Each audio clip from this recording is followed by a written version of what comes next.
Can Thief regain the stealth crown from Dishonored? We find out in our final hands-on. The week ahead, in association with Insert Coin Clothing. Hello everyone, I'm James Jarvis and you are watching The Week Ahead, where we bring you tomorrow's gaming news today.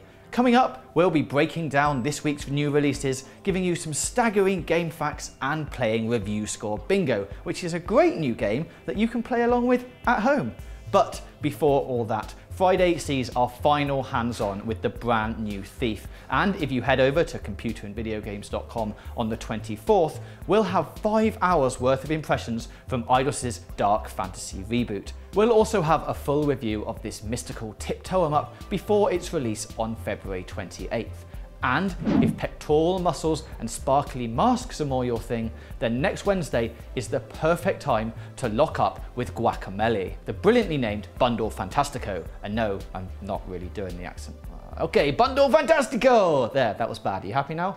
Anyway, this arrives on the PlayStation Store on the 22nd of January, and for $13.99 you'll get the remastered soundtrack, all 3 Guacamelee themes, all the DLC, 10 avatars, and of course the cross-buy game. A veritable hurricanrama of slamtastic goodness. And sticking with both the PlayStation and you spending your money, the PlayStation Store sale is ending soon. And you have until the 22nd of January to snap up some sizable discounts on AAA titles such as Hitman Absolution, Tomb Raider, Sleeping Dogs, and Kite Flight. Yes, kite flight is actually a thing because, you know, going outside is so hard with all the dogs biting my legs and the rain and the cold, and just go outside. Anyway, also arriving this week is Operation Broken Eagle, the brand new story DLC for Dead Rising 3. The expansion stars a Spec Ops commander named Adam Kane, who looks a bit like frowning sandpaper, and as well as having access to some snazzy military gear, Kane also gets to boss about a new crew of soldiers, which is certainly more sensible than facing the zombie apocalypse in a dress and boxing gloves. Operation Broken Eagle is the first of 4 character-led side stories that occur in parallel to Nick Ramos's tale, and it arrives on Tuesday the 21st of January. And finally, CVG's brave, intrepid reporter Tamor is headed to ParadoxCon 2014 in Miami, Florida, home of grand strategy titles and subterranean imp simulations. So make sure you stay tuned for some statastic updates and brand new games from the bleeding edge of PC gaming.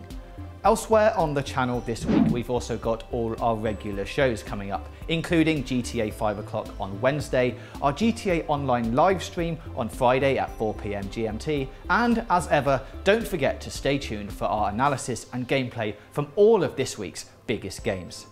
And on the subject of this week's games, here's what's on the release schedule. The short version is, well, not a lot, but the long version is that on Wednesday the 22nd, we've got the PlayStation Vita release of kick-flipping indie game Ollie Ollie. The game's mix of old-school side-scrolling and combo-based score building means we think this will review quite well, and we'd predict 7s or 8s. But if scowling and punching are more your thing, Dragon Ball Z Battle of Z is out on Xbox 360, PlayStation 3 and PS Vita on Friday. And we predict that the humongous roster of DMZ characters won't stop this getting pretty average scores in Europe. You can expect 6s at best. But if you don't agree with our predictions, then get commenting below and we'll see who gets it right on next week's show.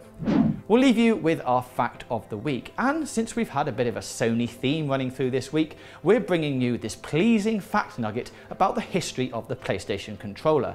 Sony's Tao Goto, the man who designed the controller, has explained every face button of the PS1 pad was intended to represent a different aspect of gaming. Square stood for maps, circle and X for yes and no respectively, and triangle to represent viewpoint. Of course, if you're anything like us, triangle now stands for why don't you get out of a moving aircraft by accident? Thanks GTA 5. Sometimes we think that you really just don't really want to be our friends. That's it for this week, but thank you very much for watching, and if you like the look of this Assassin's Creed inspired t-shirt, it's available now on www.insertcoinclothing.com. You can click the link in the description to head over to the site now, and as a special gift to you, you can use the code CVG0115 to get a 15% discount at the checkout. Have a great week, please remember to like and subscribe, and we'll see you next Monday for another look at the week ahead.